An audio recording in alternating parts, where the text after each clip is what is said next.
Public transport student मानक free करा जाए। पूर्व भी आप देखिए किसी गवर्नमेंट जमी आम आदमी पार्टी हो दिल्ली तमिलनाडु हो आंध्र हो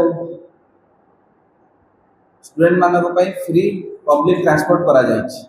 ओडिशा रे एपंत कौन पाई करा जाए? ओडिशा कौन एत गरीब राज्य? ओडिशा रे दिन को दिन ड्रॉप आउट रेट बढ़ी चलती। जदि आप देखिए पूरा भारत में सबुठारु सेकेंडरी एजुकेशन जो ड्रॉप आउट रेट सब बेसी अच्छी सेटा ओडिशा। कौन पाई? गवर्नमेंट एवं जो मुख्यमंत्री बस सेवा करछंती गाँव रु ब्लॉक जाए गले 5 टका देवे आउ ब्लॉक रु डिस्ट्रिक्ट हेडक्वार्टर गले 10 टका देवे स्टूडेंट मानक पई। फ्री कौन पाई करा जाउनी? आ जो पिला गाँव रु उत्कल यूनिवर्सिटी आसीबो पढ़िबा जो पिला गाँव रु रेवेन्सा आसीबो से मानक पई कौन सरकार योजना करछि? तो आमर एटा गोटे दाबी रहउछि बस ट्रेन पूरा ओडिशा रे स्टूडेंट मानक पई फ्री करा जाऊ।